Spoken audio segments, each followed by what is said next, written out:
Ladies and gentlemen, Myth Vision Podcast, the host, Derek Lambert, the guest, Dr. James D. Tabor. How are you, my friend? I'm great. I'm ready to go. I am as well. Let's talk about the P-Man. Dr. Tabor, you're going to be bringing some interesting stuff today. I look forward to hearing. But before we get there, just so everybody knows in what ways they can go and find out more, especially once they watch this episode and they enjoy what they hear, you have a YouTube channel. Tell us about your YouTube channel. We'll talk about a few things in the intro here, and then we'll get started. Yeah, I just started it 2 months ago with your encouragement, and it's going really well. I'm getting, several of the videos have, 60, 70,000 views. I'm putting up a lot of older things. For years, I've done these like biblical archaeology lectures and so forth. People have to pay hundreds of dollars to hear them. And I've started just putting up some of the old ones. So the quality is maybe 10 years ago or whatever, but the content is incredible. And I think people like it. It's like a blast from the past. What did Tabor say 10 years ago? So there's a lot there. I think there's 80 videos now. So you're growing. And I got a lot more coming. I try to do one every 2 or 3 days. So I definitely can't wait to get into David Koresh with you at some point and what happened and just you name it. We're going to go there at some point. Yeah, I want to do that. I want to do the Shapira scroll sometime. Maybe we'll get Ross Nichols with us. Yes, I have his book actually right back here, the Moses scroll. I'd like to get into that as well. But you know me, I at least want to read some of the contents before I interview him. We got time. We've got time. So yeah, and we'll be in Israel in October. So you also have... just finished this semester, so my schedule's opening up. And this is the blog, of course, jamestabor.com. And some of my books are in that picture. But I'm moving almost every kind of handout and bibliography and all sorts of background reading to the blog. Mm-hmm. So the way to find it is just use the search feature. So if you typed in Talpiot Tomb or Shapira or really resurrection or Paul or anything, you would get dozens and dozens of articles. It's also got all my publications uploaded as PDFs. So just quickly, you retired just recently, right? Or you are retiring? I'm not going to teach full time anymore, but I don't like the word retire because I think it means like you sit around and do nothing. I'm actually launching myself into all kinds of new projects that are pretty exciting. Filming and interviews and lectures, new books. And but as far as full-time teaching after 45 years, I think I've kind of paid my dues on that. So I think you have. The topic today we wanted to discuss, it gets in the vein of my channel. I do want everyone to know, go pick up a book or 2 or 3 or 4 or 5 or 6 or 7 or 8 or 9 or 10 or 11. Who knows how many he has? Lots of books. Go get a book or 2. He has some on Audible as well. So I've enjoyed every read that I've read of his. Please go check him out. Also, us at Myth Vision, if you want to help us out, you can join Myth Vision's Patreon. There's also a membership option to join Myth Vision on YouTube. I'm going to be doing a little video about that and some ideas I had on being creative for those who want to be members of Myth Vision's YouTube channel, as well as those who are on Patreon. Some features that I'm wanting to help add to the people who support us here, keeping us alive. But there's a lot of videos. I just did one here with Graham Oppie and Stephen Woodford from Rationality Rules, and lots of other books, or just did one with Bart Ehrman, lots of other videos, early release, etc. So enough about us and our intro. Let's give them the reason they're here. Did the Apostle Paul believe that Jesus was a pre-existent being who came down from heaven, like what we read about in John with the Logos, was co-creator, if you will, comes down from heaven, puts on flesh, goes through life, born of a woman, born under the law, dies, and then ascends back to the place he came from? Or do you have a different take on this? Is the Philippians hymn, so to speak. So yeah, I have a different take, but remember, I'm accepting just the 7 early letters of Paul. It makes a huge difference. If you go into Colossians, Ephesians, 1st and 2nd Timothy, which I think are written in the voice of Paul, but are not first person Paul. I think that represents a development that's more in the direction of the Gospel of John. But if you stay just with Paul, the passage we're going to begin with, Philippians 2, usually people just do what, 5 through 10, have this mind in you, and so forth. Now, many New Testament scholars believe this is a pre-Pauline Christological hymn. This is kind of a category that people have invented. And it may or may not be the case. I don't think there's any way to say. Paul does seem capable of writing pretty poetic and finished material. For example, everyone knows, though I speak with the tongues of men and angels and have not love. It's read at every wedding. And of course, you could say, well, he didn't write that either. But many would say he wrote that. So whether he wrote it or quoted it, I mean, he did one or the other or both. I think he probably wrote it. And I'll tell you why. I think it fits his theology in other places, which we'll talk about. Mainly his view of resurrection of the dead, which is going to hook into this, okay? I'm getting my Philippian. You tell me a chapter and verse, I'm going to be reading it with you. So I hope the audience and you know how to flip the Bible open quickly because you grew up doing that. We used to play games in church where we, have the word of God, the sword, and you'd name out, Philippians 2, 5 through 10, and everybody turned to it. Like football signals, Anyway. The book you wrote, though, that is in the vein here, this is your Genesis translation, which is really good. I hope everybody goes, and there's a lot lost in that translation. But this Paul's Ascent to Paradise, which is based on your dissertation, just so everybody knows, like, if you want a thorough, sourced, well-documented, detailed explanation for what's going on when Paul says, I once knew a man who, I'm not going to brag, but, he went to the third heaven. This is deeply dealt with Dr. Tabor. And anyway, I had to just plug you because I'm a shameless plug, and me. That's fine. I don't mind shameless plugs or shameful plugs. So either way, I'm a plug. So yeah, Paul's Ascent to Paradise, that book is my take on Paul's mystical ideas, but it includes his so-called Christology, that is his views of the human Jesus and what he became and so forth. And I do cover this passage in that particular book. The other book is Paul and Jesus, which is more of a trade book. It's not my dissertation. It's a popular book. It's a page turner. I think you will find. Oh, yes. If you like Paul. And that particular book, that I've never heard anyone that I've read on Paul, the way you explained him, I was like, this guy's, when you think of modern charismatics, he isn't just, you would think a lot of modern charismatics are ignorant. He's highly like an intellectual charismatic in a weird, different way. It's really interesting. Yeah. So in the Paul and Jesus book, the more popular book, I actually spin out of this passage with a chapter on Paul's greatest idea. I'll get to Philippians, but let me just say the problem with Pauline studies, as I understand it, and I've been teaching 45 years, so I got my PhD that long ago, is that he's been seen in the Roman Catholic and Lutheran Reformed traditions primarily as what we would call judicial. That is, the idea would be that to understand Paul, his main thing is justification by grace through faith. Right. Like, remember Ephesians 2, 8 and 9, by grace we are saved through faith, not of works, not of ourselves, so forth, Romans 3. So people think that's the heart of Paul. It's coming more from Luther and from Augustine and other church fathers that are fairly guilt-ridden and they want to be saved. You've got to ask, what is your big religious question?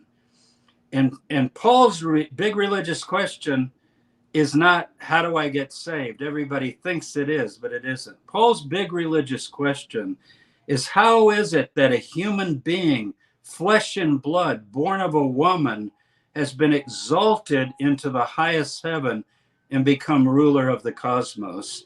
And what is that all about? And in other words, he has a cosmic view of salvation.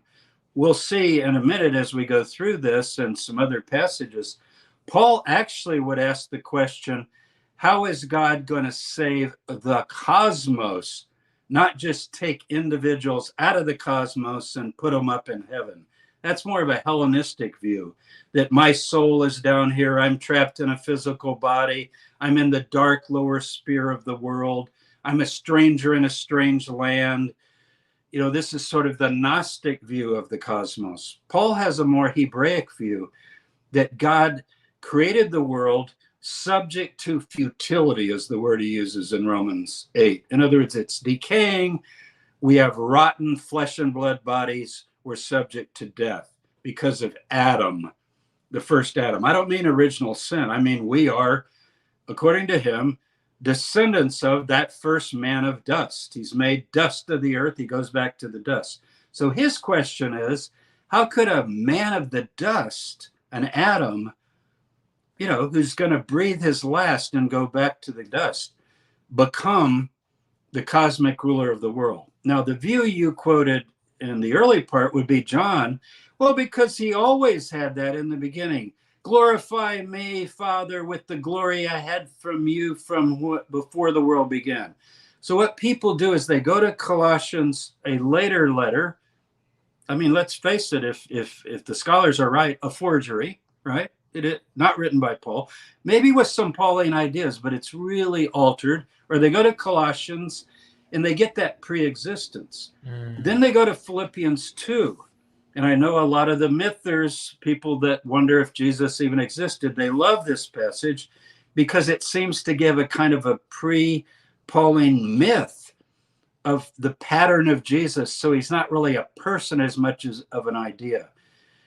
I think Paul believed that Jesus was a man of dust. He was flesh and blood. And that when he died like anyone else. But then he believed something happened. And it's actually not resurrection. That's the wrong word, but we'll get to that in a minute. Okay. I don't even want to blurt it out. I don't want to blurt it out. You're not going to see resurrection in this passage. Like it should. Let's just read it. Okay. Have this mind in yourselves. This is RSV. Which is chapter 2, right? Chapter 2, verse 5. Okay. Who, though he was in the form of God. I understand why people misunderstand this, you know, because I'm just going to read it first. And everybody, you know how you have an idea in your head, you go, yeah, I've heard that. Well, wait a minute. We're going to go back. Though he was in the form of God, he did not count equality with God a thing to be grasped.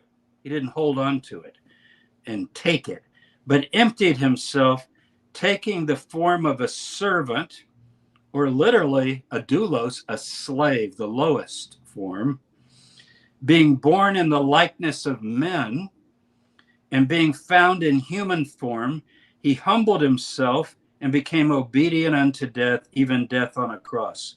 Therefore, God has raised him from the dead. I'm misreading. Does it say? Highly exalted him. We just skipped the resurrection. And bestowed on him the name which is above every name, that at the name of Jesus every knee should bow in heaven and on earth and under the earth, and every tongue confess that Jesus Christ, the Messiah, is Lord, Kurios. He's Lord of the cosmos, to the glory of God the Father. So there's God the Father, the cosmic Lord Jesus, and then flesh and blood human beings. Now, here's my reading of that. I've got my Greek New Testament if we need to go into the words. I think he's actually giving a parody or an example of two Adams, A-D-A-M-S. Okay. There's Adam 1, Garden of Eden, who was told by the Nakash, I'm not going to call him Satan, that's a much later development. Right. Nakash means the slick one, the shining one. He's sly. We even use that in English. You go, he's a pretty slick operator. You better be careful. It's the same idea. It says he's subtle, the old King James. He's slick. He's subtle. Watch out. Nakash is like brass. It's shiny. You know, he's slippery. Okay. Yeah. So the slippery one says to Adam in Eve in the full story. What about that tree in the middle of the garden, the tree of the knowledge of good and bad? I'm going to call it good and bad. That's a better translation than good and evil. Evil's a different word. Just good, bad, opposite. Okay. And the Nakash says to him, you should eat that because, first of all, you're not going to die if you eat it. And secondly, you'll be like God. You're going to become like the Elohim. Mm-hmm. So why don't you, listen, grasp the fruit, grasp it, eat it, and you'll become equal with God. Okay, now, that's in the Septuagint, it's the same concept, right? There's this idea of grasping. That's right. Okay. Because we know Paul's version would be your Septuagint, but yeah. Yeah. So that's Adam 1. So what happened?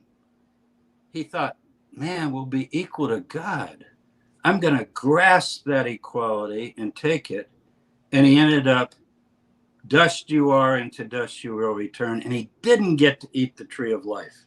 He was forbidden and kicked out of the garden. This is the metaphorical way I would read Genesis.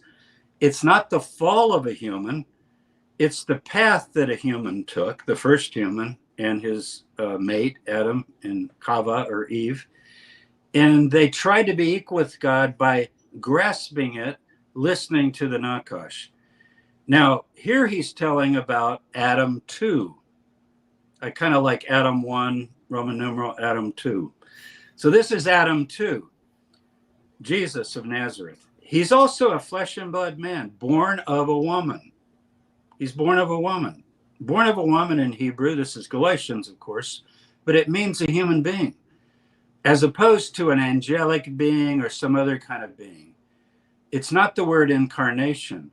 Jesus says, for example, among those born of women, in the Q source, the gospel source, sayings that Matthew and Luke have in common, whether you call it Q or not, among those born of woman, there's none greater than John. He's not talking about reincarnation. He's saying there are two kinds of beings in the world. There are angelic beings that God created, and there are beings that are born of, they're atoms, in other words, ADAMS. They're of the Adamic genus or race, right? Mm-hmm. So what did Adam 2 do? Adam 2, his name was Yeshua or Yehoshua. He didn't do that. He didn't grasp equality with God. He did the opposite. He became a servant, a suffering servant, even to the point of dying on the cross. Now notice it doesn't even say that he died for sins. I think Paul believed that he died for sins, but I just want you to notice the emphasis here is that he gave himself to the nth degree. It's the opposite of grasping. I want to be equal with God. He's totally unequal with God, so to the point that he's executed like a criminal. Rather than take, he gives. Rather than take. Well, he doesn't just give. He just literally smashes himself into nothing. I'm just using an analogy because the first Adam is taking. Exactly. Okay? The second Adam, it seems, is giving. He's a giver. He's not a taker. And what I find interesting, maybe you were going to do this already, is that verse 6, who though he was in the form of God, well, Adam was in the image of God. That's right? Where people get thrown off. I see what you're saying. The Genesis 1:26, let us make humans, right, after our likeness, in our image. So though he's in the form of God, he has that potential to be God, to eat the tree of life. But he doesn't grasp and try to get it. He does the opposite. And it is giving, but it's more than giving. It's literally that word, he humbled himself. It's the idea of tapenos in Greek, just literally make yourself the lowest. Okay. And Paul loves this pattern. Remember, he says about himself that I am the least of the apostles, but I worked harder than them all. So anyway. He struggles. He struggles. Yeah. And then because he did this, and notice even death on a cross, the most despicable, horrible, shameful way to die in the Roman world. Right. People die on their deathbeds. They die all kinds of ways. They die in accidents. But a cross in his day, being crucified. So therefore, God has highly exalted him. Now, of course, if he's dead, it involves what's called resurrection. But here's a secret that I try to tell my students. Everybody calls 1 Corinthians 15 the resurrection chapter. They go, oh, that's the resurrection. He starts with Jesus' resurrection, and then he goes to all this, those in Christ will be raised, and so forth. It's not the resurrection chapter. You know what I would call it? It's the transformation chapter. What do I mean by that? It's a Greek word, metamorphosis, to transform. It's to go from a caterpillar to a butterfly. Now, of course, you have to go into the cocoon and, quote, die, or one analogy, plant a seed and it dies, go back to the dust as Jesus died as a flesh and blood human being. But then Paul talks about the dead and the living. That's why it's not just about resurrection. The only reason the dead are included in that chapter is because the Corinthians are thinking, oh, when Jesus comes back, we're all going to get this butterfly transformation. We're caterpillars. We're lowly flesh and blood people, and we're going to turn into monarch butterflies like Jesus was. Wow, this is so great. And somebody goes, well, what about those people that died? Like they missed, right? Because he's going to come and, oh, no, he'll raise them up first. And as they come, they're raised incorruptible. He's not going and searching for body parts. The sea will give up the dead. Well, you know, that pretty well tells you that we're not looking for bones or ashes that get scattered or rotten corpses that deteriorate within a year or two. That's not his idea. But the essential self, he doesn't really call it a soul, but, you know, the idea of Sheol or Hades, I like the word a shadow or a shade. And his metaphor is sleeping in the dust. So if you die, it's just like you unplug a computer and it's not running anymore. And then if it drops on the floor and breaks, or you leave it out in the weather and it deteriorates, it's gone. But if it could get rebooted and transformed maybe in some new enhanced, this is just an analogy, but the idea, that's Paul's view of death. He talks about concerning those that have fallen asleep. What does he mean, fallen asleep? They're dead. They're gone. Dust you are, to dust you shall return. So they're going to come back. Then the question is, well, how are they going to come back? They're going to come back in a new body. So in the next chapter, he explains this. So you have to read Philippians 3 to understand this. This is Philippians 3, 20 and 21. Flip it over. Okay. But our commonwealth is in heaven, and he's contrasting that with people who set their minds on earthly things and their God is their belly and so forth. And he says, our commonwealth is in heaven. Commonwealth is politia, our city, our politics, our place we really belong. And notice, and he didn't say, and we'll go to heaven. He says, and from it, we await a savior, a soter, a rescuer. What's he going to rescue you from? Mortality, from dust. The Lord Jesus Christ, who will change, that's the same word, metamorpho, who will change our lowly body, the body of dust, to be like his glorious body by the power that enables him to subject all things to himself. So the idea would be here that Jesus is Adam 2, and if you will, as an atom, you and I are an atom, A-D-A-M, not A-T-O-M, but made of atoms. And we're flesh and blood, and we're going to go back to the dust. Or, as Paul believed, if you live to see the parousia, the coming, then you would have the opportunity in the moment, in the blink of an eye, at the last trumpet, to be transformed, just like that. Blink of an eye. You will go from flesh to spirit. Now you're a spirit being. You're turned into the spirit being. The dead are transformed, raised in this glorious body. So that's his view of what we call resurrection. But I look right here when he says, who will change our lowly body. He's not talking about dead people. He's talking about our lowly body, meaning what? We rot, we stink, our teeth decay, we get old, we age, we get sick. It's Buddhism. What did the Buddhists see? I see a sick man. I see a dying man, right? I see death. I see suffering in the world. So he's going to change that. That's the idea here.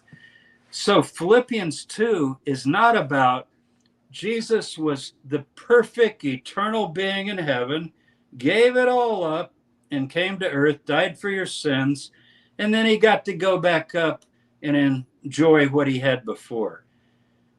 I read Philippians 2 as an example of the firstborn, this is what Paul says, of many brothers and sisters. And I'm going to add sisters even though it's not gendered. Many children of God. So in Romans 8, he says the cosmos itself. You want to turn to Romans 8? Yeah. Oh, yeah. The cosmos itself is groaning for this cosmic transformation.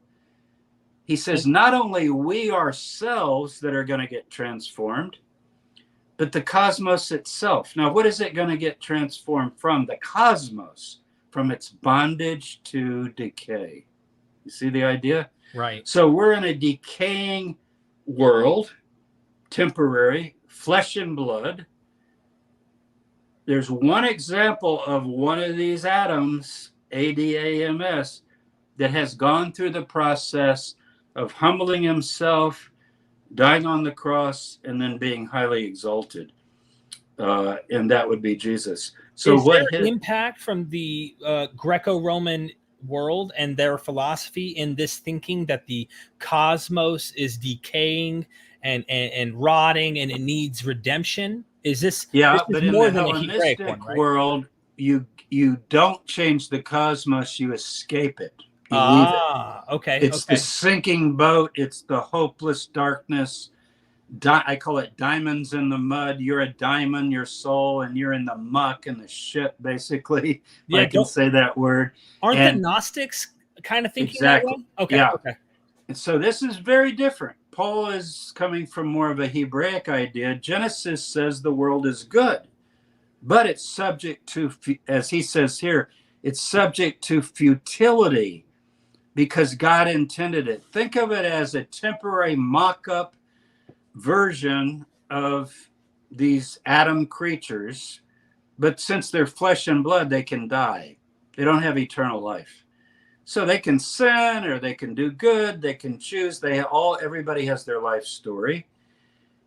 It's sort of like the prototype of the future of what could be. Then he goes on to say that the creation itself is going to be set free from its bondage to decay. The creation itself. Verse 21 of Romans 8, in case anyone's tracking. Right. And we ourselves grown inwardly for the redemption of our bodies. Why would he say that? Most Christians today would not care about the body. I need my body redeemed. No, my body is corrupt. I need to leave and go to heaven. The earth is corrupt.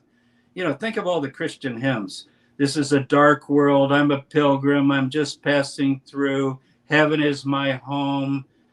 All this imagery of the wandering world, it's all quasi-Hellenistic, Gnostic with a small g maybe. Mm-hmm. Paul doesn't have that view. He's coming from this Hebrew view where the creation is basically good gone bad. It's good gone bad, full of sin and death, okay? Outside the gates of Eden, as Bob Dylan puts it, I love that song. Outside the gates of Eden, a lot of stuff happens. Like Cain whacks Abel in the head and kills him, and people begin to lie, and people begin to live and create, the human story. But notice what he says as you go on reading, that Jesus is the firstborn among many to come. So he's the first of these new Adams, Adam 2s, but there's going to be a bunch of Adam 2s. It's a family. Mm-hmm. Right now there's just one. And this is what drives Paul's theology. Of course, he believes in justification by faith, because only by grace and faith, if you're a caterpillar, I don't care how good you are, change yourself into a butterfly. What are you going to just sit there and go, I want to be a butterfly? It's not going to happen, right? It has to be done by a higher force, a metamorphosis in the cosmos. But he says he's the firstborn of many. And so Paul believes that he has seen the Lord. We talked a few weeks ago, and I made the kind of startling statement. Everybody says, we don't have any eyewitness reports of the resurrection. Well, we do have one if you accept the genuine letters of Paul. 1 Corinthians 9, Paul says, I've seen the Lord. 1 Corinthians 15, he says, last of all, he appeared to me. I like the word sighting rather than, appeared. So, Peter had a sighting, James had a sighting, the 12 had a sighting, the 500 had a sighting, and I finally had a sighting. Well, what is it that you had a sighting of? Right. A resuscitated corpse walking around Jerusalem? That would not be Philippians 2. Highly exalted him, transformed him into one of these new beings. Now, if you say, well, what would that look like? For Paul, it's as different as the caterpillar and the butterfly. I mean, they're really different looking. And if you'd never seen the butterfly, you'd have no idea what's going to come out of the cocoon. You see that? You'd think, you say, well, what is that little worm going to be? It looks like it's crawled into its grave and it's just kind of a, sticky whatever. So, well, just watch. That's going to actually become something that will astound you. This is what Paul thinks. Now, what did Jesus become? A flesh and blood, breathing, sweating, stinking human being. Because he was a human being, born of a woman, right? Just like John the Baptist, born of a woman, among those born of women. He became a divine, life-giving spirit. And then Paul says, because flesh and blood cannot inherit this kingdom, people read it piously like, flesh and blood cannot inherit the kingdom. What do you mean? The kingdom is the cosmic rule over angels, principalities, powers. If you stay a mortal Adam 1, which we all are right now, you seriously think you're going to rule the cosmos. Now, remember, we're talking about his view of the cosmos. Right. Levels of heaven, unbelievably powerful forces, just even in the air.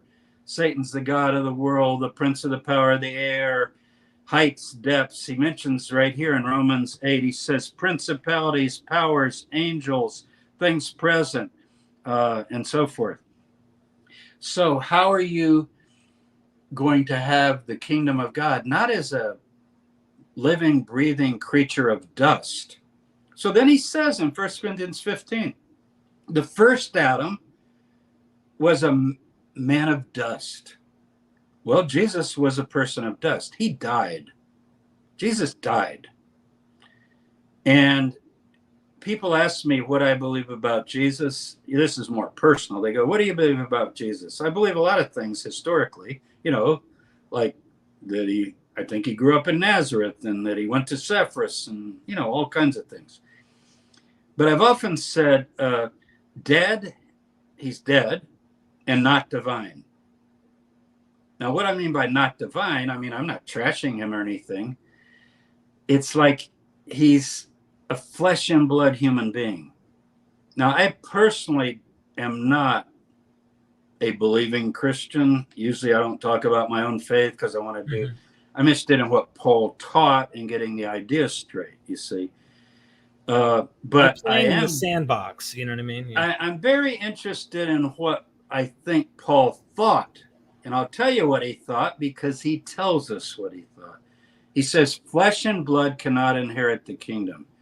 So Jesus is flesh and blood. He dies. But he says, neither can corruption inherit incorruption.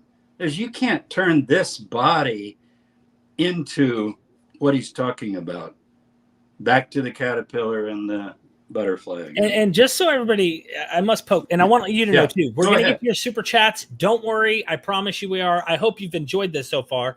I'm writing an article now. In fact, Dr. Tabor is going to take a look at it and help me tweak some things because I am not a scholar who's used to writing articles and stuff. So, but I'm using a lot of his work and I want to use more of it in this issue. Paul contradicting Luke and John. And I want to get into this. What So when Christians love going to 1 Corinthians 15, they love to make these arguments in their apologetics to prove the resurrection is true and Jesus rose and you need to believe or be damned and all this stuff. It's like, when we want to pin down what did Paul mean, what did Paul see when he says I sighted or the Lord appeared? Absolutely. It is not what you think of in Well, there's in a professor at Liberty University, let's don't name him, we don't need to, okay, who writes pretty huge books, and I've met him and we've talked and we're friends on a certain level.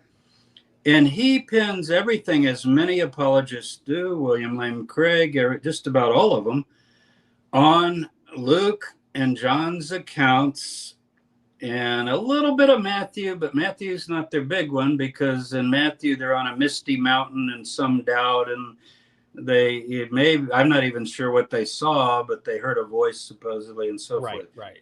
But everything's been, and yet if you say, but are those eyewitness accounts? I think it has to be admitted. Well, Luke says, I didn't see this, but I checked with eyewitnesses and they saw it. Right. Okay. So it's not eyewitness account. Luke didn't say, whoever Luke is, the author. The author did not say, I saw it. It's not one of the we passages, right? Of the book of Acts. Okay. So where's an eyewitness account? Say, well, Matthew. Well, again, you got to go with the academics. These names are put on later, Matthew, Mark, Luke, and John. And they're talking about a resuscitated corpse for apologetic reasons. If you go back to Paul is our only first-person witness of the resurrection of Jesus, or could I say of the transformation of Jesus, now that I've introduced that idea, of the Philippians 2 phenomena, of the highly exalted Jesus from dust to a life-giving spirit. Okay, he's the first witness. And what does he say? He likens his experience to the experience of the others.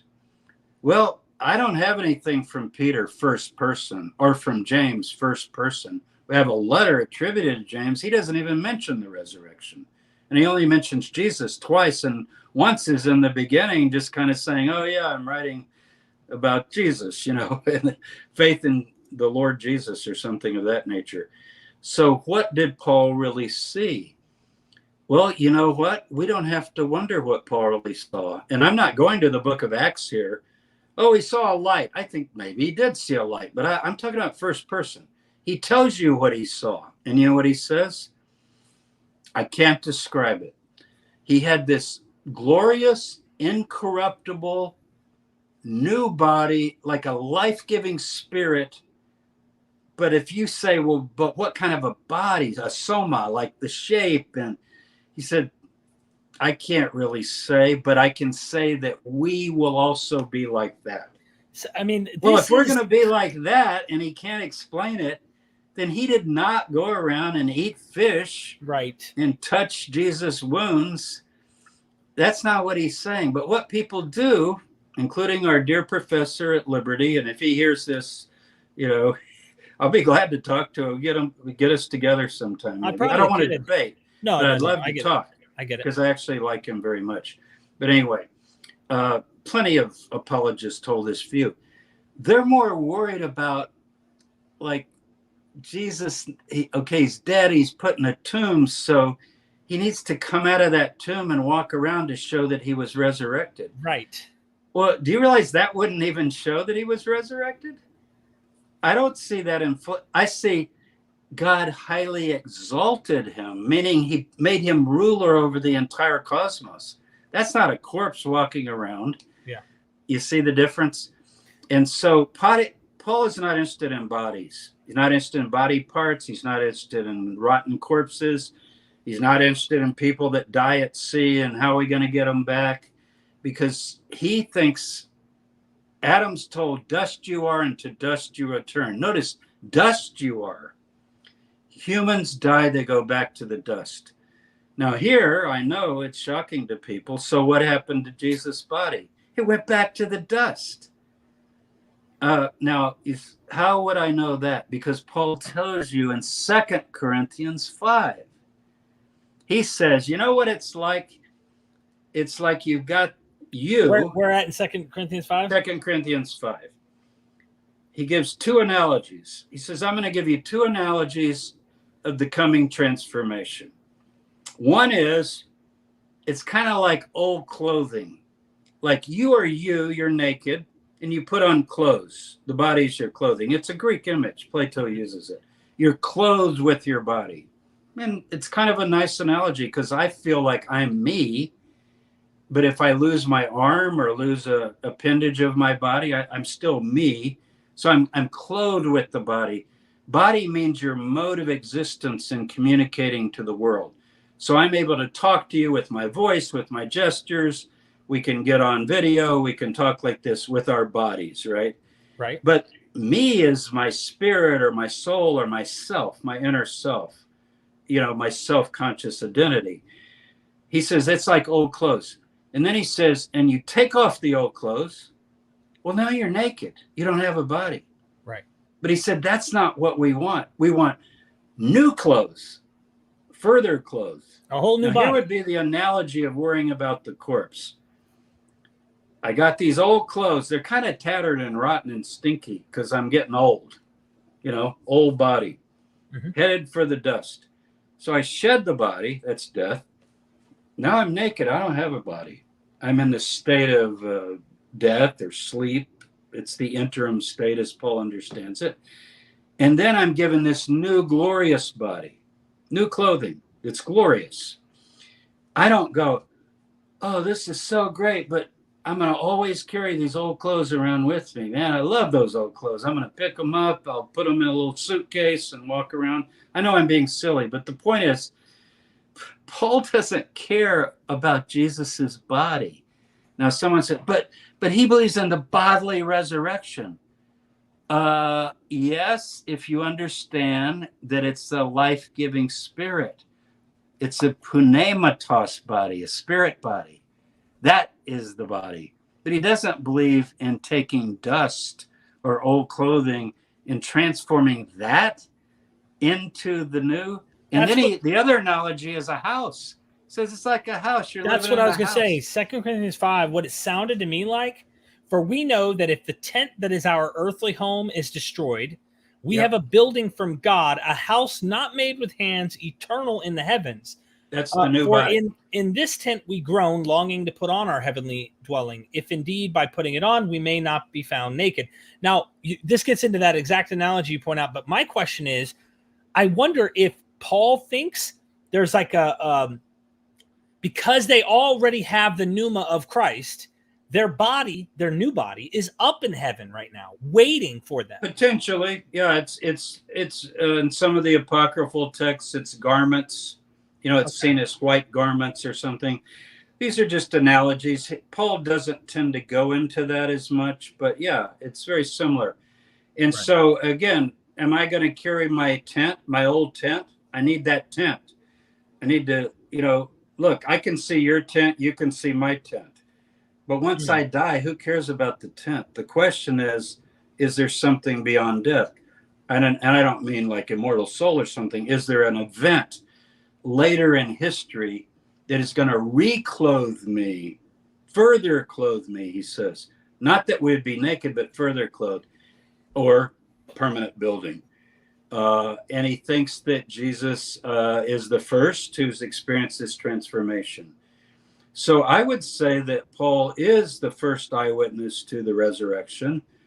But what he saw, he says, I can't tell you, because it's so glorious and amazing and different from this world and this body that I don't have words to express it. I think that's the thing's unutterable. Real quick, and then I want to get to these super chats. Putting on skeptical goggles, which you are all too well good at, but you're also very respectful about people's faith.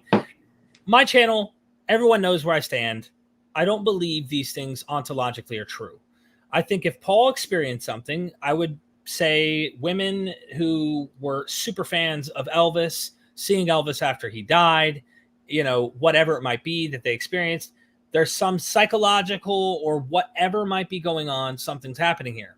But is it fair to think that Paul's experience was a bright light of some sort that he can't describe. We could psychoanalyze. We can try to diagnose 2,000 years ago, which we can't really do. My point is we can attempt and speculate and whatnot. But do you think what he can't describe is described in blinding brightness? It could be. That's certainly in the book of Acts. That's how it's described, but that he didn't write that. Right. He does. I think voice is the key.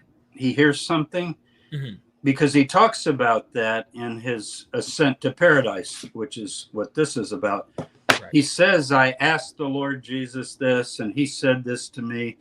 So it's what we would probably call clairvoyance of a voice, but maybe initially it was like a light. I think rather than an Elvis sighting, it would be more like Our Lady or Fatima or some of the visions of Mary, where it's not exactly, flesh and blood woman necessarily, but some sort of a glorious thing, but often with some sort of ability to communicate or something like that. I mean, he tells us all he can. I'm sure he would like to tell us more. And it's not like I just didn't mention, I actually saw him and he had arms and legs. But if that's the case, then when they go, well, what kind of a body are you talking about? He would say, well, I could give you a pretty good description because I ate some fish with him and he looked kind of like a normal human, but then he could walk through doors and stuff like that. But he didn't say that. Yeah. Yeah, he didn't go there. Mm-hmm. Now, if you go to Mark and you go to Matthew, you're getting closer to that idea that it's more, I don't want to say resurrection is ascension, because that makes it sound like we're taking the corpse up to heaven. Right. Which would be like the Romulus thing. Or Luke 1 and Acts 1.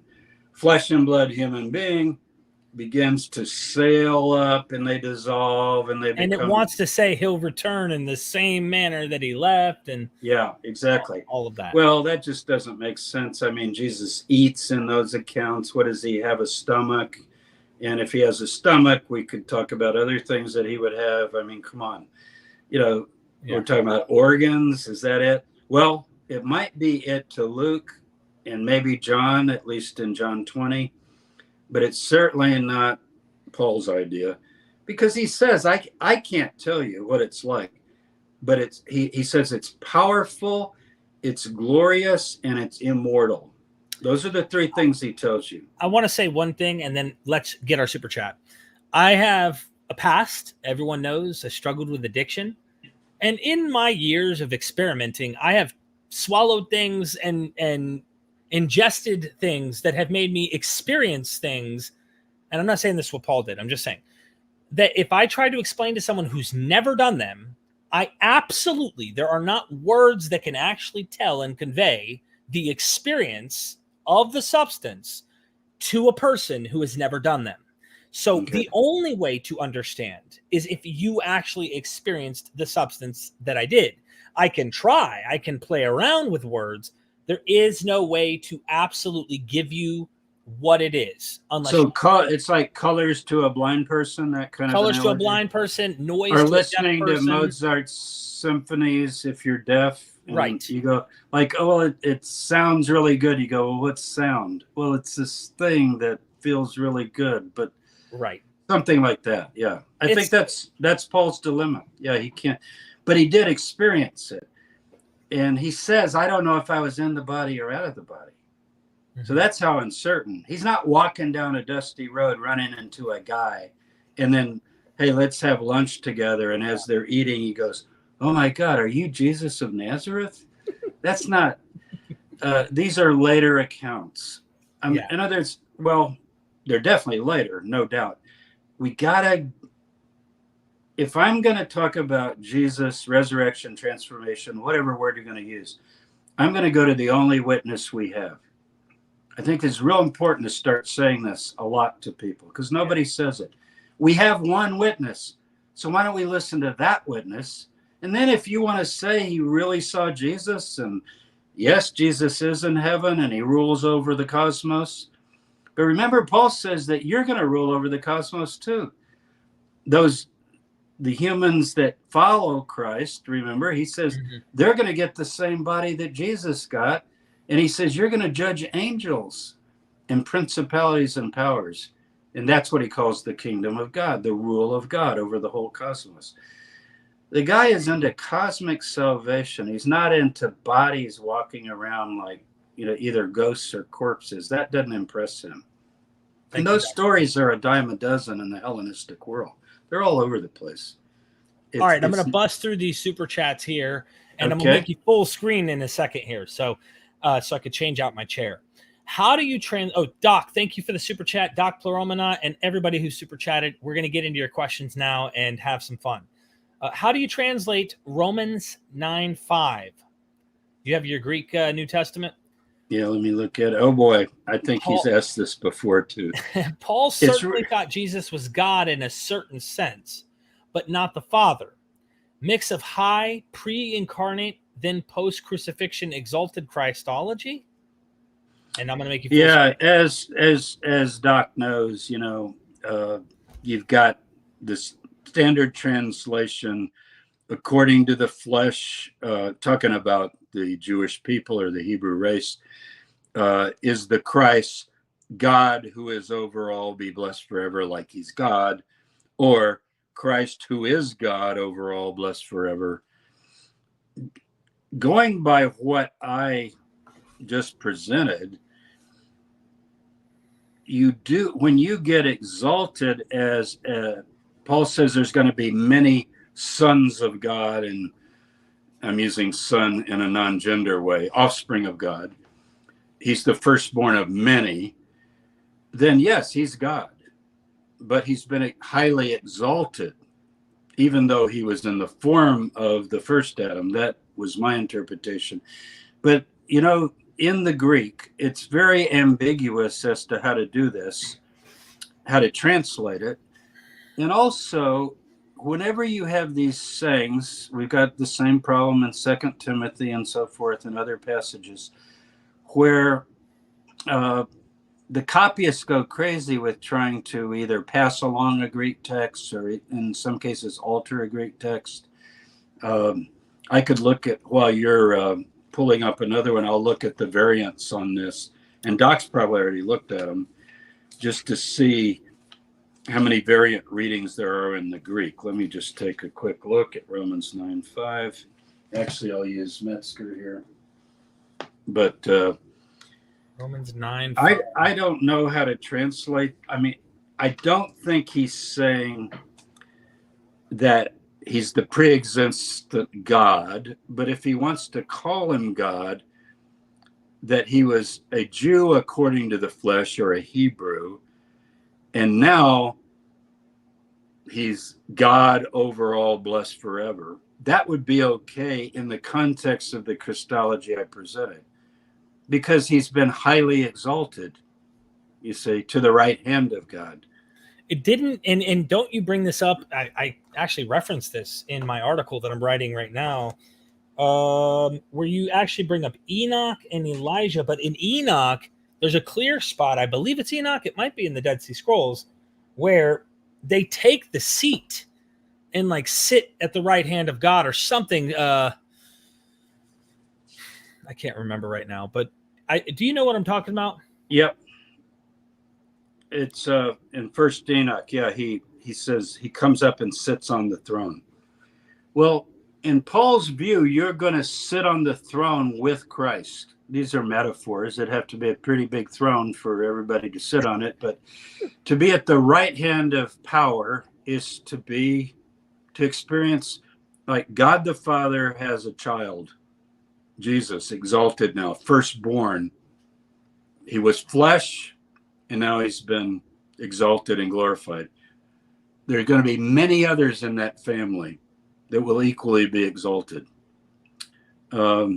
Metzger's commentary on the variants, he says there are three main interpretations. I'm not going to read them all, but he says if you place a comma after sarx, that's flesh, referring to the following words to Christ, who is God over all, blessed forever, that's one interpretation.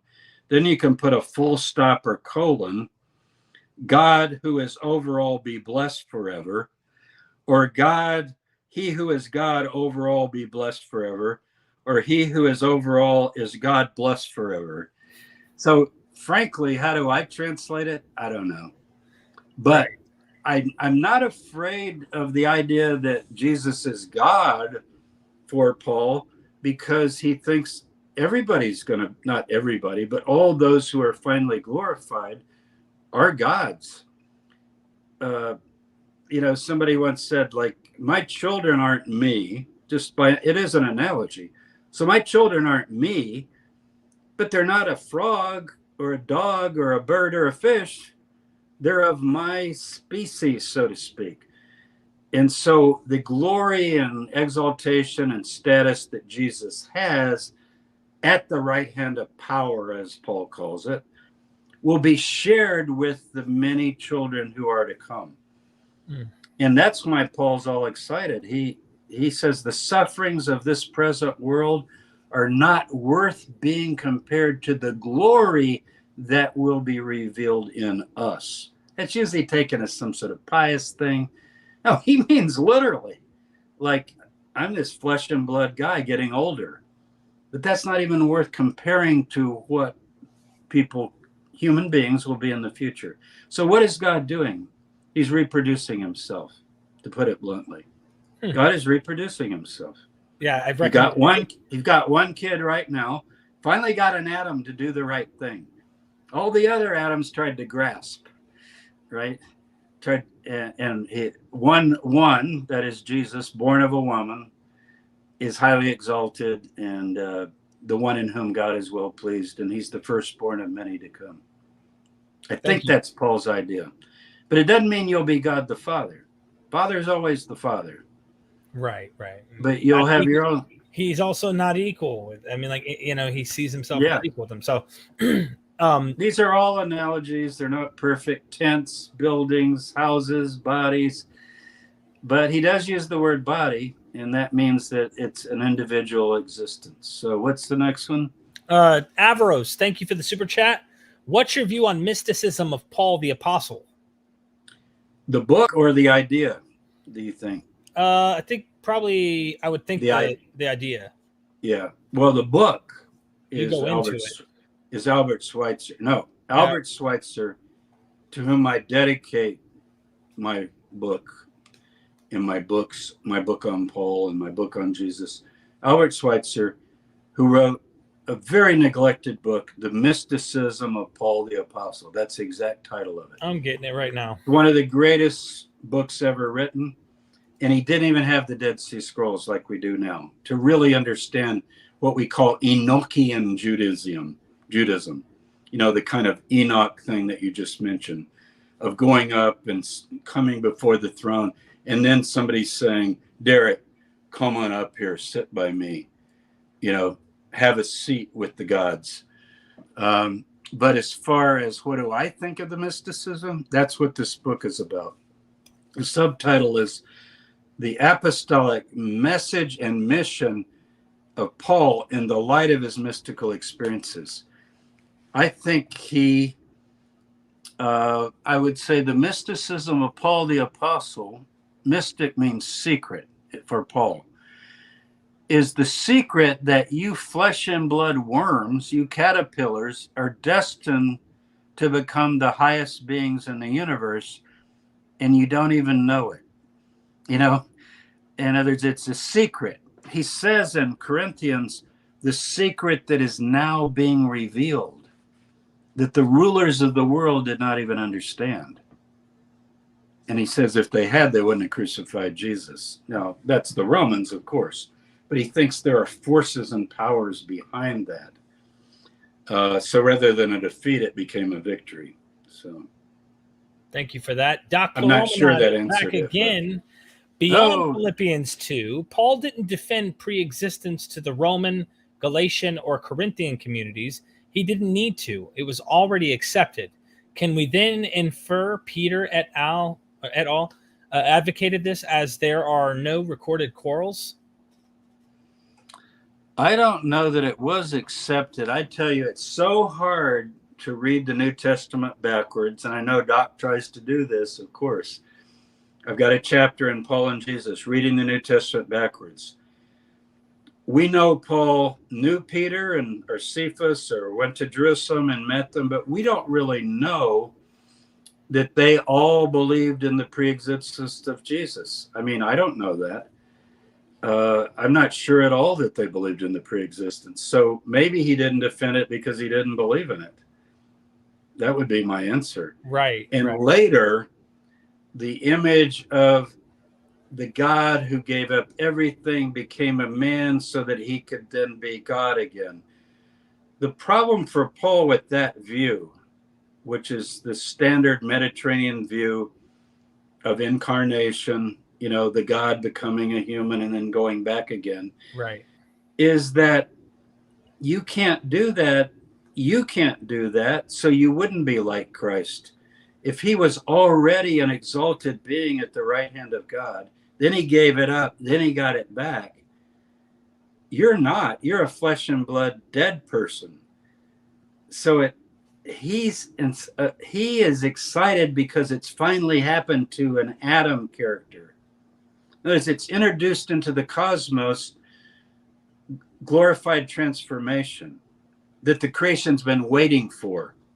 Not just an outer space glorified person visiting the lower world, but the lower world getting transformed into the heavenly world.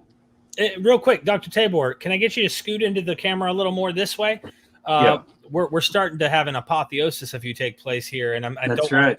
You know, yeah. But that gets into that debate, and I mentioned this in my article just in passing of it being an apotheosis. I think what's taking place. Yeah, when I did my PhD exams on my dissertation, Paul's Ascent to Paradise, my teacher Jonathan Smith said, if you can ascend from your chair during the oral defense, we're all sitting around a table, I'm scared as hell. If you could ascend 2 feet from the chair, we'll just pass you and suspend all questions. And I just said, it ain't me, babe. I can't do it. I can't do it.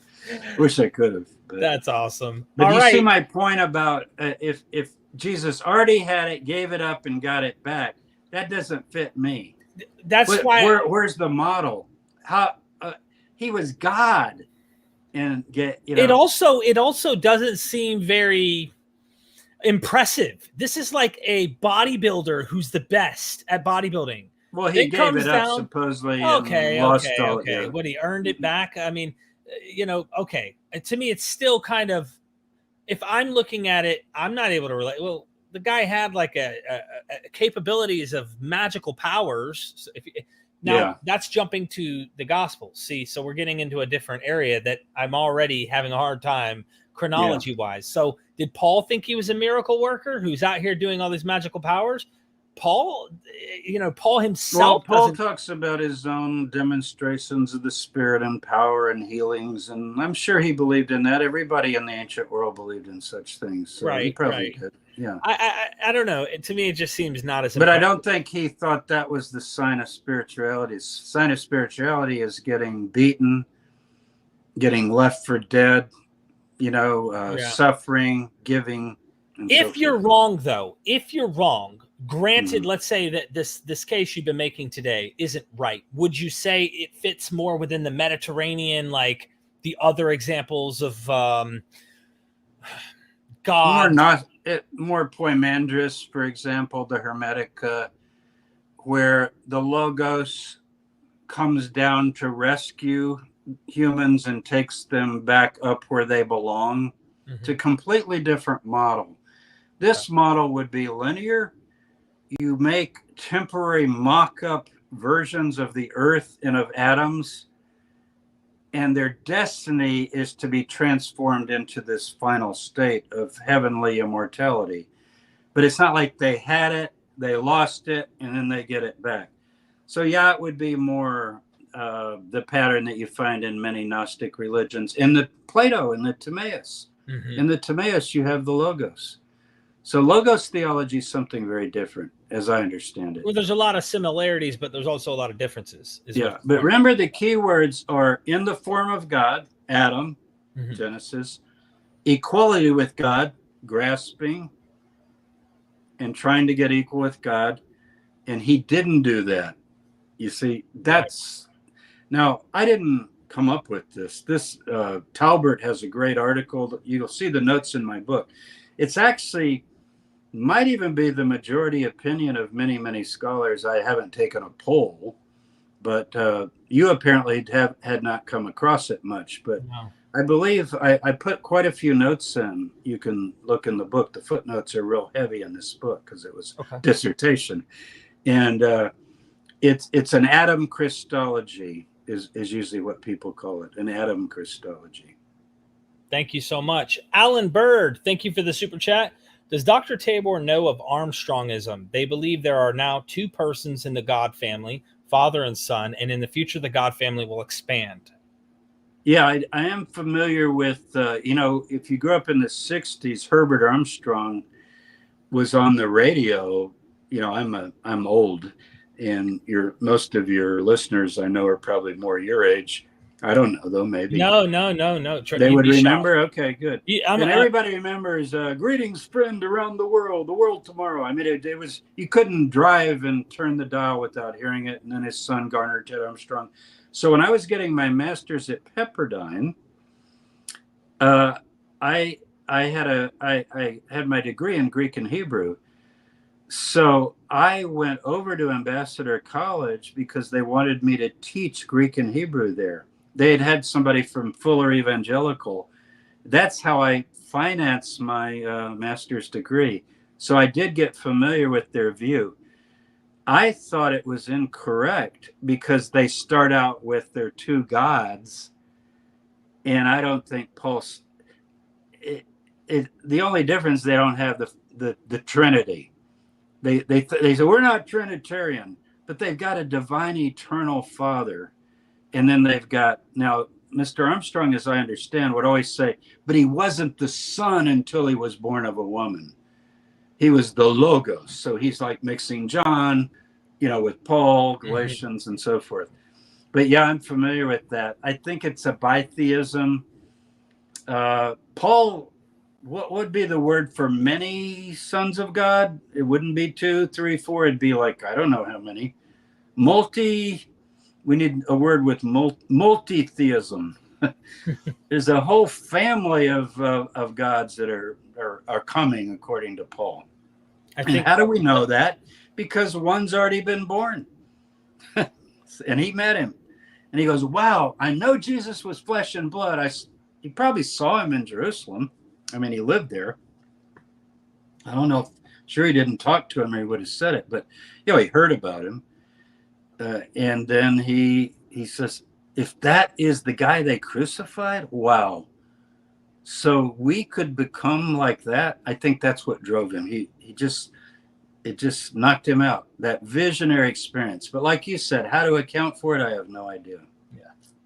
Thank you. I mean, I'm not going to psychoanalyze somebody today, much with their visionary experience, much less somebody I'm reading a letter from 2,000 years ago. I just rest on this idea, and you might agree with me or not. I rest on the idea that we have so many explanations, natural ones, that happen with the human mind and the problems we have as fickle, frail humans who have epileptic, seizures, or having visions, or schizophrenia, hearing voices in our head. The last thing that you're going to convince me through a writing of a text, unless I myself experienced it, I am not convinced through pen and paper, through word of mouth, just like I can't convince you the drug experience I had and have you feel and experience it. Until you've had it, you don't understand the full totality of what I went through. So I'm not going to believe your experience because you had it. This is what I tell Christians all the time. I am doubting Thomas, and until my hands are in his thigh or touch his hand, my point is, this is the start. Or if he did speak to you, the way Paul seems to say he had, if he said, you heard a voice in your bedroom one night, Derek, this is Jesus of Nazareth. I've been watching you your whole life, and I love your doubting, and I think you're honest, but I want you now to know I am I would want to exalted get to checked out heaven, first. and I want you to be also exalted. So you need to straighten up your life. If you're a sinner, I don't know. Are you asking me what I would do? You I would go probably to the check nearest. yourself into a mental Absolutely. hospital. I would 100% go check myself in because I know how messed up. When I got almost died from drug addiction, I had to go check what was wrong with me. I wanted to understand the brain and the Yeah. pattern, our Yeah. behavioral patterns and things like that, and realized how quickly insanity when you're Yeah.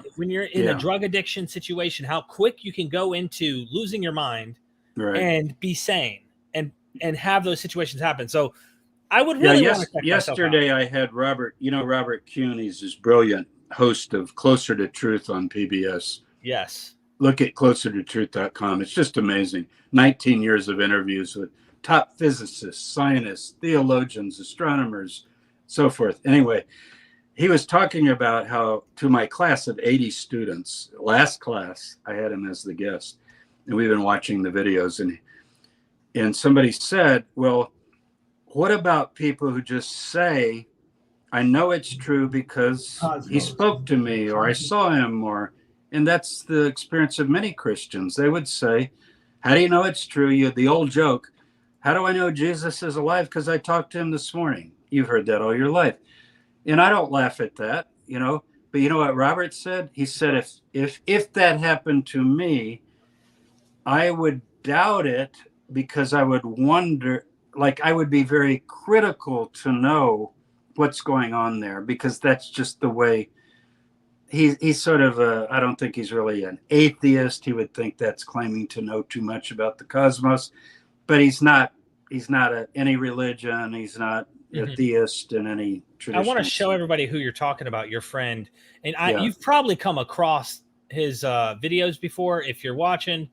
Let me. What does he have? Like 1 million followers or something? I know He's it's huge. almost 500,000 subscribers. I'm just trying to get through this little thing. I just want to show visuals so people know who we're talking about here. Yeah, and the web. Yeah, and I've interviewed with him a lot, but he interviews Marvin Minsky and all these people. He's really great. He's this brilliant guy. He had his PhD when he was probably 20 years old in brain science. Think of that. The science of the brain. How does the brain work? Consciousness and so forth. But he just said, and I think I would be the same. I would just, it's not like I couldn't believe if I experienced something, but I would just also want to, not because of drugs or anything, I would just want to know. I've never heard a voice. So I guess if I heard it, it'd pretty well knock me out. I mean, but I know people that tell me they hear voices. Right. But schizophrenic people hear voices too. So I would want to really give myself a good talking to, as Bob Dylan says. I just kind of want to say, what's going on here? Yeah. Now, if I spoke and said, as Paul does in Acts, who are you? I like it. It's so funny to me. He goes, yeah. Who are you? And he goes, I am Jesus, whom you're persecuting. Yeah. Then, that would but I'm not persecuting Jesus, I hope. I love Jesus. I've been studying him for years. You're trying to figure out. I devoted 45 years to trying to understand this guy. Right. I actually like him a lot. I think if people would follow some of the basic things he taught, and Rabbi Hillel and the Buddha and a few other wonderful spiritual leaders, I mean, our world wouldn't be the way it is. So. Thank you for that response. Apollo's Christian Apologetics, thank you for the super chat. If Carmen Christie's role proposed contrast humility with general privileges, why also explicitly tie in Jesus' exclusive Lord morphe nature? Glad wasn't claimed Jesus was made the image of God twice. Hard time with that. Yeah, I think I know what he means. Let me go back to Philippians and just look at it. Let's see. Though he is in the form, the morphe. I might have to get the Greek out again, but I already closed it.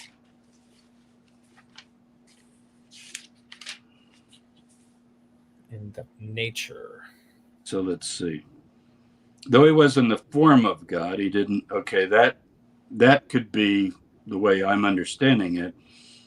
humans are in the form of God. Humans reflect the image of God. Emptied himself, taking the form of, I see what he's saying, taking the form of a servant. There would be the idea that you can be a human in the form of God, meaning a flesh and blood human being, but he took the form of a slave. It's actually doulos, meaning as a human being, far from grasping, he ended up, according to Paul at least, completely emptying himself of all ego and desire to promote and grasp and get ahead and be first and so forth. As he took the form of a slave. And I would not see that as ontological, because it says being found in human form. This is the parallel to that verse. 7 and 8 are like parallel. It's like one explains the other. And being found, so he's saying the same thing. And being found in human form, flesh and blood, human, he humbled himself. And that's that tapionosis. It's this literally kind of putting yourself the lowest in terms of, in this case, the word doulos, a slave, the lowest social ranking of a human. You know, everything from washing the feet to whatever, making yourself last rather than first. Buddha all over again. I think that's like, I don't think either one is an ontological transformation, but it's a great question. I see. Yeah, exactly. And you can see why people have problems or troubles with how to come up with their own. I really recommend Talbert's article on this, because he's the one who first lays it out. And he also gets into poetry and the stanzas. It's Charles Talbert. Charles Talbert. Okay. Yeah, it's an article. Is it on Academia, you think? I mean, look, whether Talbert is still actively posting, I'm not sure. And I don't even want to, I have no idea of like how old he is or whatever. How do you spell Talbert? Talbert. Okay, and this is you go ahead and give me some more chats, and I'll find. Yeah, because we got like 8 of them. I'd like to get that link too. All right, Avaros is here, and thank you for the super chats, and thank you to Apollo's Christian Apologetics for yours. In 1 Corinthians 15, 36 through 38, Paul gives example of a seed buried and out comes a plant, but the casing is left behind. I think Paul believed that Jesus' body was left rotting, and so Paul did not believe in an empty tomb. Also, 2 Corinthians 5:1. I think you and him are on the same page with that. No, I think by left rotting, he means left on the cross rotting, you know, Bart Ehrman's view. I think that's what he means. Okay. Well, if he thought left rotting inside of it, is buried. In the analogy, a seed is buried. Right. You know, I mean, it's put in the ground by Paul's analogy. And Paul does use the term burial in 1 Corinthians 15. I don't have a problem with that. It's a little complicated. We probably can't go into it in this program. This is Avaros. Yep. Because I do think there was an empty tomb. When he was first crucified, he was stashed in a tomb of convenience because it was Passover evening.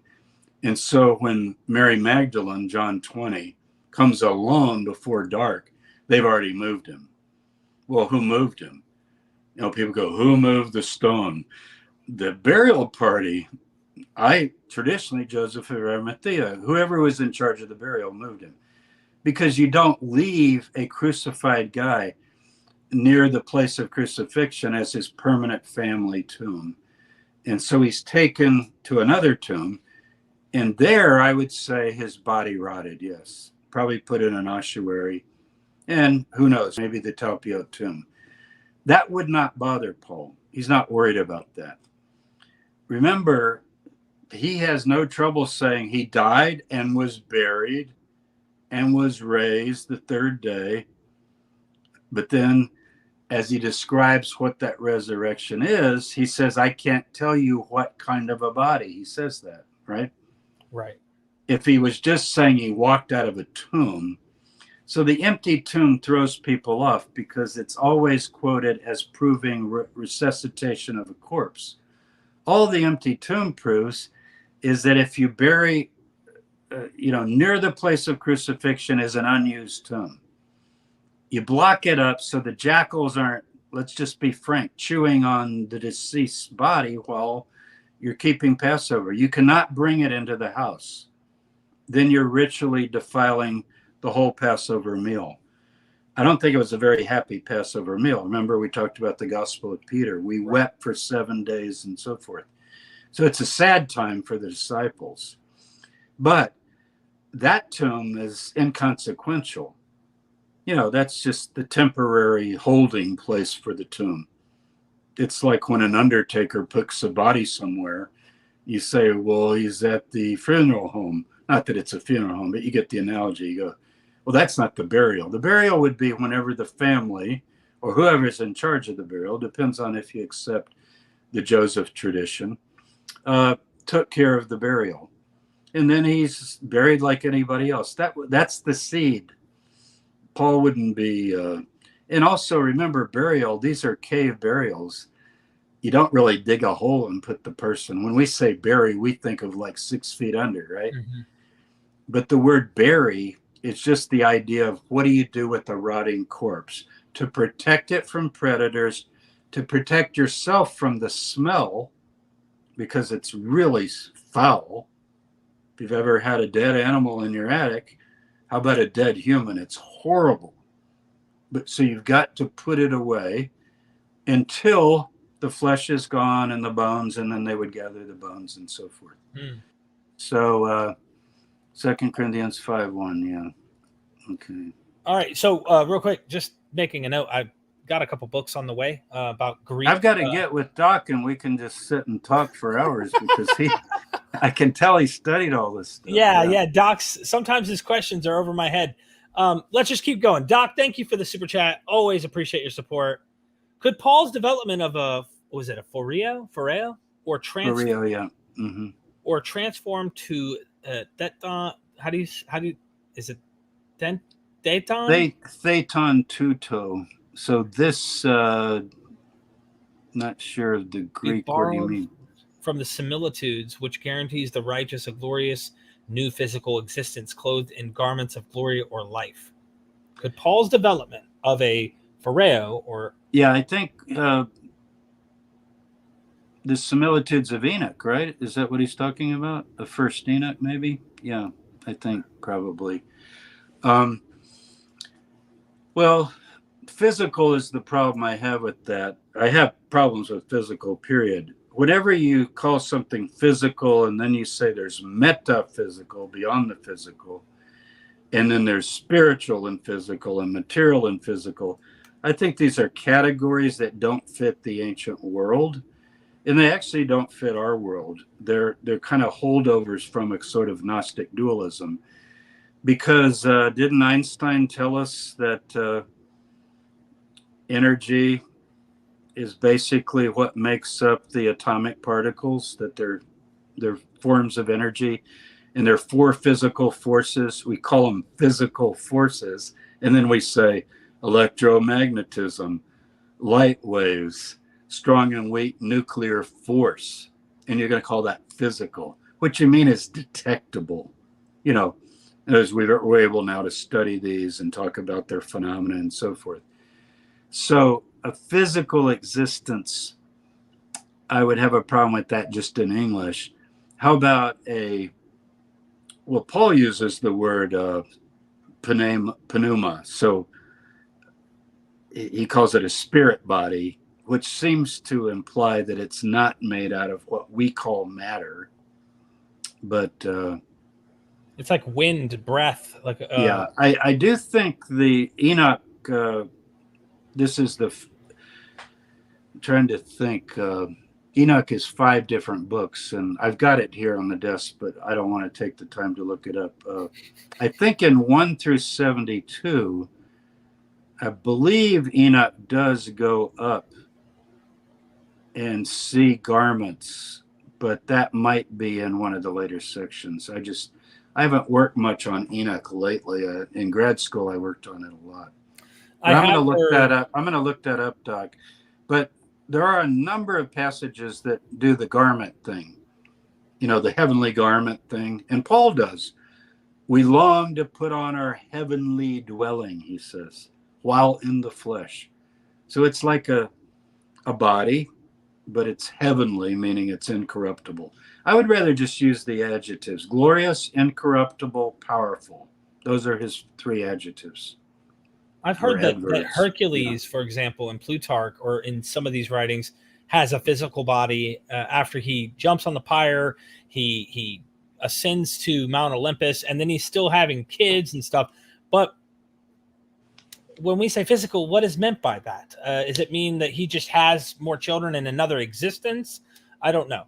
But yeah, I think Paul thought it was something so different and beyond what we call our present existence, whether you want to call it physical or not.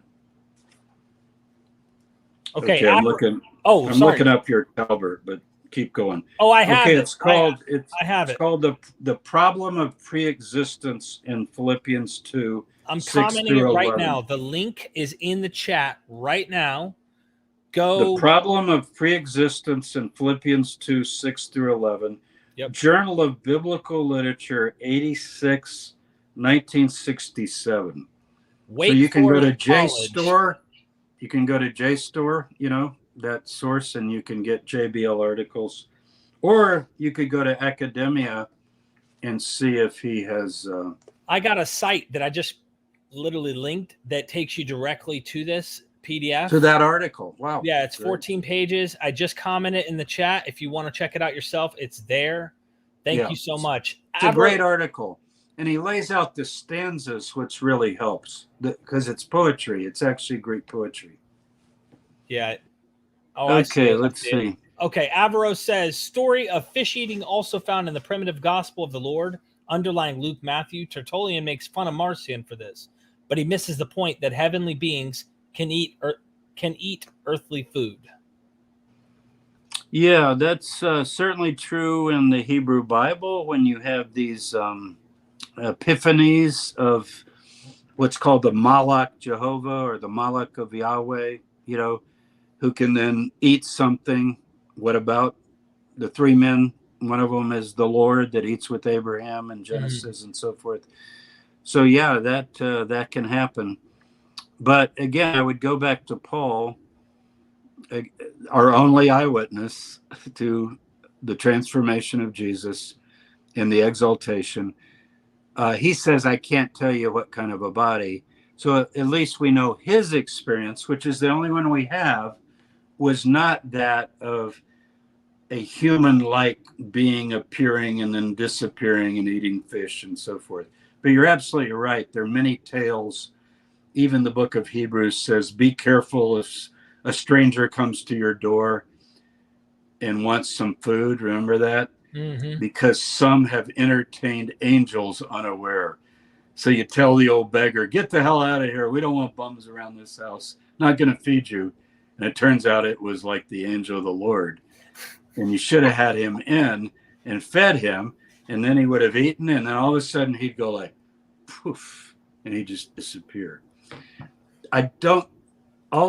What I'm saying in this show, at least, that's not the experience Paul reports. Otherwise, he'd say it was, look, he had arms and legs, and yeah, I can tell you what the body's like, but then he also had these enhanced abilities just to fly away and disappear. And that's what people say about Luke. Remember, they always say, oh, the doors were locked, but he just passed through. It actually doesn't say that he passed through. It says the doors were locked, and then he kind of shows up. It's not real clear that he passed through. Maybe he did. I don't know. It sounds like some sort of epiphany or something. So another jab here. Fire Sabers, thank you so much for the super chat. The ossuaries around Talpiot mentioned to rise. Do you think these original Christians thought they would rise from a bone box or get a new body during the final judgment, end of days? Yeah, well, there's only one inscription. Actually, Simca and I discovered it in Charlesworth with our robotic arm. It's in the second there are three Tapio tombs, by the way. It's a family burial area. And in the second tomb that is still intact, and we're going to go in it eventually and bring the ossuaries out, but because of COVID, we haven't been able to do that. But we were able to see them with a robotic camera built by National Geographic. You can look on my blog, jamestabor.com. I've got all kinds of things on this. And what it says is, oh God, Yahweh, raise up, raise up. And whether it means the bones themselves are going to come up, because ossuaries preserve the bones, almost like we got a little symbol of the body. Again, whoever wrote that inscription might have that view, because they're looking at my dead, let's say, father. These are his bones. I put them in a box. And I'm going to say, oh God, Yahweh, raise up, raise up. Now, how literally did the person mean that prayer? Like literally the bones will start joining together. You go, oh no, one of the fingers missing, but maybe we can find it. Or, I'm being silly, but the point, or is it just a way of saying this person who's gone back to the dust, basically, will come forth from the dead in the new body? I think that would be Paul's view. Paul doesn't care about bones, I don't think. In that sense. He would revere bones as any Jewish person would. You're taught to reverence the dead in that sense. Thank you. Mm-hmm. Avro says, yes, Schweitzer's Mysticism of Paul. I love that book. And I'll tell you why it's so great, Avarice. Because the Dead Sea Scrolls were not even discovered. And that's where we really find some of the mysticism, particularly in the teacher hymns of what's called the Horayot, the Thanksgiving hymns. Oh, wow. It sounds almost like Paul. He talks about, I am sitting among the gods. I've been exalted. I'm above all the Elohim. I mean, this is almost like pre-Paul stuff. And Schweitzer didn't have any of that, but he had Enoch. He had the Testament of 12 Patriarchs. And he was just so brilliant at reading Paul. And he's the one who taught me, Paul's not about justification by faith. Of course that's there, because we're all sinners, and we need forgiveness of sins. But justification by faith is in the Hebrew Bible. How many times does God say, if you turn and repent, I'll remove your sins as far as the east from the west? Judaism teaches justification by faith, not works. That's not his main point. His main point is, did you know that there's one of these new creatures that has been born of the dead, Jesus of Nazareth, exalted, and the cosmos is now getting redeemed and groaning because it wants to put on its heavenly clothing and so forth. So I love Schweitzer. I have the book right over here. I need to get it. Yeah. Oh, it's just so classic. Albert Schweitzer was just it. He's the bomb, as you kids say. He's it. I don't think kids say that anymore. They say, okay, he's dope. That's what I said growing up. But is he dope? Can we probably say he's dope? Probably yeah, something. He's dope. And there's other words too, but I don't keep up. So you're awesome. How about he's the man? He's the man. There you go. William Arns, thank you. Good to see you here in the chat. Thank you for the super chat, my friend. Can Dr. Tabor's understanding of Paul's message be a way to understand the historical development of Christianity in all of its many forms, despite Christ being neither among us nor yet to return? Not sure what that exactly means. Boy, Christianity developed in so many directions, and I don't know if his message was largely forgotten or left behind. Because of Trinitarianism and pre-existence that he's thought of as God and then becomes a man and then goes back and becomes God again. So I'm not sure how to answer. I don't know if that. Knowing Paul's message is going to give you the many different messages that are going around, right? He's not used. A lot of patristic scholars that work on the so-called church fathers, because they are mostly men, they would say that Paul was read as an example of piety and sacrifice and almost like hero of the faith. But in terms of his deep message, he's probably over the heads of so many, maybe not Augustine, who I think was quite brilliant, and really did absorb Paul. Now, I will say this, Derek, in the Eastern Church, the Greek Orthodox Church, as it's sometimes called, the Eastern tradition, they've preserved this apotheosis idea. Right. And they don't have a problem with saying, we're going to become God. And they would put a small g probably, just it's not going to, you're going to be God the Father. Right. But that Christ, and they don't have my view of Philippians. They think he's pre-existent, of course, because they're Trinitarian. But they do have the view that humans are destined to become part of the divine family of God, glorified with grace. So they do have that. The Latin Church has it to some extent, but it's more like somebody like Irenaeus. He was God and became man so that we who are men can become God, or something like that. It's like which would be the opposite of what I'm saying. Thank so you. I'm not sure. Yeah, there's just so many different things. Can you get things. all of these super chatters together sometime physically? You talked about this. Yeah. Now that COVID's over, can we meet somewhere At some get in point, a big arena and have discussion tables set up and refreshments, and we'll get a donor to fund this, and we can all fly in and spend 3 days, like Friday through Sunday. Well, maybe we could do something in Charlotte where, because you're up there, there's a lot actually just talk about all these. You have comic book conventions, and you have Star Wars conventions, and you have all kinds of crystal conventions. Why couldn't we have a kind of Christian origins convention? Well, I want to do a Myth Vision conference. Yeah, you would be the guy to sponsor it, because your people have studied texts that's why I like going on your show so much. Right. I mean, these people they have read all of this literature, and they always, they come up with stuff that I haven't even looked at in 10 years, say, well, did the similitudes of this? And I go, I need to go, I don't read Ethiopic. I got to check that out and see, so. Yeah, we got like 4 more, and then we're wrapping things up here. So yeah, we got to go. Yeah. Yeah. What is your view on pre-existent divine council worldview? Yahweh never created angels, gods in Genesis. Deuteronomy 32:8-9, Psalm 82:1, 1 Corinthians 8:5. Yeah. Paul's view, my view, and Psalm 82. I mean, Psalm 82 and the proper translation, the LXX and the Dead Sea Scrolls on Deuteronomy 32, the B'nai Elohim are very, very important. Now, 1 Corinthians 8:5, that's many so-called gods and so forth. Is that the passage? But for us, there is one God and one Lord. I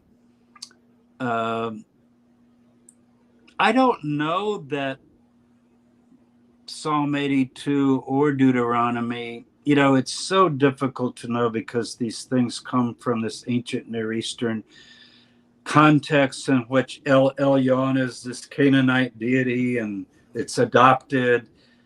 And I know with Psalm 82 is very, very difficult.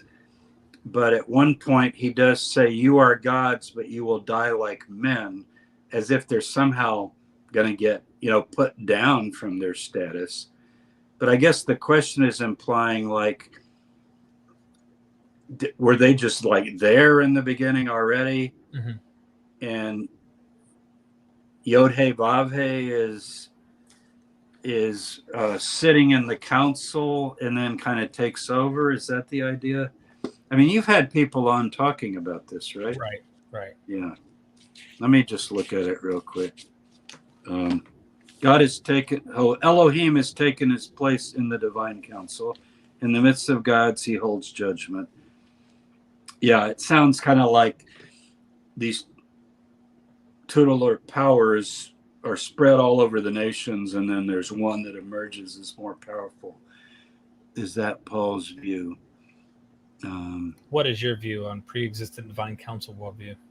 I So don't yeah, know. but yeah, I don't either, because when we look, it's like Marduk ascends and then takes the throne, and then who was before that? It almost seems like it's like, when does this start? When did it actually begin? Of course, and so yeah, there's a lot of questions I'd have, but And verse 6 says, "You are all Elohim, sons of El Elyon, all of you, but you will die like men." That does sound like the Elohim of verse 1 has more power and is telling the other Elohim, it says he takes his place, like it's this, I think it's probably Nitzav or something like that. He's sitting there going, okay, I'm making a judgment. You gods are acting up and you're all going to die like men. So maybe they fell from heaven and died or something. Where we get our tradition of the angels and whatnot. Yeah. Mm-hmm. Avro said, I meant left rotting in the tomb, not on the cross. So he's in agreement. Oh, good. Okay, good. And then also he yeah, I would say eventually left rotting in the tomb. Absolutely. Yeah. Mm-hmm. And followed up also saying, and thank you, Avros, for all these super chats. Ehrman, quoting Margaret Barker, says that Paul thinks Jesus was an angel. Galatians 4:14, you received me as an angel of God, as Christ Jesus. Comment? Mm-hmm. Well, angel just means messenger. So a messenger of God. Christ was sent forth, born of a woman, sent forth, so to speak, by God. So I think the word in English, angel, can throw us off in that sense. So it depends on what Bart means by Jesus was an angel. I think that he's talking about the reception that he got from the Corinthians, despite his weakness of speech, and talks about his physical infirmities, and that could have been offensive to them. We're not sure what he means. Maybe his wounds or his scars were ugly. I don't know. But he does talk about, he gives hints that it's some kind of a physical thing. But he says, it's just like I was a divine being visiting. You gave me hospitality, accepted me, even like I was Jesus visiting. I'm not sure that's talking about Jesus as an angel as much as just, that you receive me with great honor. The idea of receiving an angel goes back to Genesis. Abraham receives the three men and makes them dinner, remember? Yeah. Or lunch, probably. It says the heat of the day. So made them lunch. Sarah made them lunch. And one of them is Yahweh. So he received an angel. I think that's what it means. One question I'd have in this, and this is what I was going to get at a moment ago, is that Jesus, when he is enthroned, when he ascends, when he becomes, after his resurrection, he's viewed as an angel. It seems like, if we read in the book of Revelation, it sounds like he's angelic at this point. Or again, the English word really throws you off. Yeah, because it's so embedded in our language with the wings and everything. Right. And yet, as you know, malak is essentially a messenger, and apostolos is actually angel. You could translate. See, when you do angelos, you're anglicizing a Greek word. Mm-hmm. So I think the word really throws us off. You go, oh, was so-and-so an angel? I think what you mean is someone from the other realm or the other side that visits the planet and has some sort of a manifestation or something. Okay, just quickly, we got another killer by Doc, and then one more, and we're out of here. Doc Plural. Let me just read this, though. It was because of a bodily ailment that I first preached to you. Though my condition was a trial to you, you did not scorn or despise me. So I think he's saying that he came, here'd be my guess, he came limping in with a double cane or crutches, and his face is all scarred, or maybe he's very sick, maybe he's coughing blood, I don't know. But it's he says, my condition was a trial for you, a test, like this is Paul. This is like the great Paul we've heard about. And he says, you treated me just like I was an angel, just like if Jesus had visited, you treated me like that. That's how I would take it. I don't think it's mystical at all. Okay. You're saying you really accepted me when I was just nothing. I was sick. Thank you. Okay. Doc, last one. Sorry. The Adam Christ typology in Luke has Jesus both being the Son of God, the Son of, and second coming. Because they are paralleled, does this indicate that early traditions found no conflict, or did they have the same meaning? Where is the Adam Christ typology in Luke? Offhand, I'm not sure. I see it in 1 Corinthians 15. First Adam, second Adam. Mm-hmm. I'm trying to think in Luke. Doc, I'm looking for your response. Oh, Son of God. He means the genealogies. Okay, yeah. Ah. Yeah. Adam, yeah, Son of because God. from Adam, the genealogy comes from Adam in Luke. So does he think both being the Son of God, Son of, and second coming? I'm not sure what that means. Sorry. Doc, I'm looking for your follow-up. And DDR, thank you for that super sticker, my friend. We're waiting on you, Doc, and then we'll be wrapping things up here. So actually, while we do that, let me go ahead and plug we're waiting on Doc to give us a little more context here. JamesTabor.com is his blog, and I did comment that down in the chat. I'm going to do it again. Okay, Doc, hit us with the chapter 3 intimates, he is the second coming. Luke 3. Luke chapter 3. And that's the genealogy. I'd have to think about that. I know he traces everything from Adam all the way down to either Joseph or Mary, depending on how you read it. Son of Adam, Son of God. I guess I don't know what he means by the second coming in that genealogy or in chapter 3. Maybe he means he says, the sorry, Q passage. 4 after the temptation. Oh, okay. Full of the Holy Spirit. If you are the Son of God, command the stone. Oh, I give you authority and so forth. We just need to sit down and talk. I'm not sure. Sorry. Well, your blog. Tell us about your blog as we're going through your. It's amazing. I think. I mean, you're going to find just some people say you write faster than I can read, but you're going to find now. Lately, I've been referring back to a lot of YouTube videos just for publicity, but keep going or do a search for some term or some person, like you could put in James, Talpio Tomb, ossuary, something like that. Because you're going to find that I have really, really in-depth articles that if you print them out, they would be 15 or 20 pages many times on just all kinds of subjects. It's like any blog. Whatever is interesting me the day I write it, I just put it up there. So. Awesome. And then you have the YouTube channel. Go subscribe. Let me go ahead. It's all in the description, but I am going to go ahead and just for everybody in the chat, please go click and subscribe now so you can get any of the updated stuff that comes. And he has books on Amazon, lots of them, and on Audible. He's got a few books on Audible you can go and listen to. Really enjoy those when I'm driving on long trips. The Paul and Jesus one will give you a real good taste of what we've been discussing today. And just how strange and different Paul's ideas really were from what we hear people say when they're preaching this message and talking about Paul. I also have the Patreon. You can help support us on Myth Vision. I'm busting my hump. In fact, as soon as we get off of here, I have 4 videos that I'm uploading, and they're all on like the origins of Islam and how important Jerusalem was. So any final words? Derek, let me ask you this. We've gone on an hour and 50 minutes, and you seriously have an audience that would sit and listen to this kind of dense stuff for almost 2 hours? That is amazing to me. Absolutely. How did you do this? No, seriously.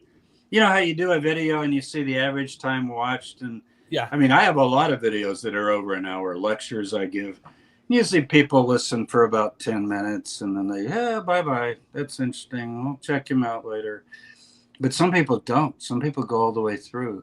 So apparently you've cultivated quite a audience of people who are really trying to figure these things out. They're curious. I Yeah. imagine, Dr. Tabor, if I flip the question back on you, I doubt you spent 60 years, 50 years of your life in biblical studies because you just simply wanted to go make a paycheck.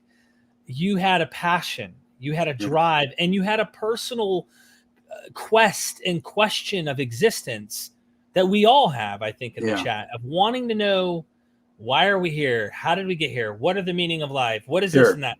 And I think everybody who watches my videos have some motivating factor, whether it be that or whether it be they were harmed by religion. And so they find a Yeah. relief in seeing that, hey, it's not a big bag. You can take a boogeyman. more critical view, right? Yes. Have you heard Bart talk about this on his blog, Bart Ehrman, where he'll say, you know, my wife asked me, you know, why are you so into this and all? And, you know, he was evangelical and so forth. And that's not really it. So I just think this is the most fascinating stuff. Like I could study another ancient figure. I could do Julius Caesar, Marcus Aurelius. Cicero's letters are fantastic. I've got all the Loeb classics. I studied classical literature. I love Homer. I love all this stuff. But my wife, who's the English person, you've met her, Lori, she said, James, can you imagine? She said, you know the Bible better than anyone I've ever known, which is probably true. Maybe she didn't know enough people because I don't know the Bible. I mean, I know it pretty well, but yeah, you do. She said, what if you had spent all that time on Shakespeare? She goes, oh my God, you would be so much better off. Imagine you could just quote Shakespeare in any occasion. You'd drop that perfect Shakespeare quote. And you know what I say?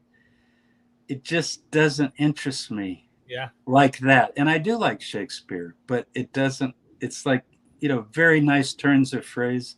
You know what it is? I am so fascinated with Second Temple Judaism. That's what it comes down to.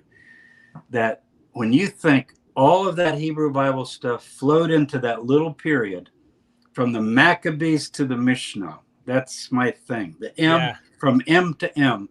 And everything influencing Western history flowed out of that. It's basically what, a 400-year period, roughly? 200 BC to 200 CE. Right. Wow. I mean, do you realize the foundations of our whole culture, society? And you say, yeah, but that's West, not East. I know, but the West also influences the East. And the East influenced the West at that point because of the Silk Road and everything else. Yep. And the Dead Sea Scrolls have all kinds of Zoroastrian stuff. And, you know, so to me, I picked the best period. You won. You won.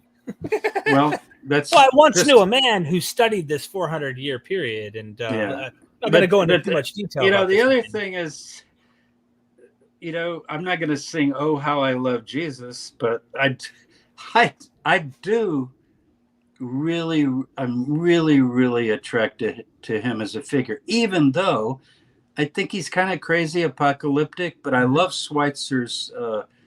You know, Schweitzer was the ultimate skeptic. I mean, he thought Jesus, was basically, he's the one that writes the apocalyptic failure book par excellence. Right. And yet he said he put his shoulder to the wheel of history and it lunged back and killed him.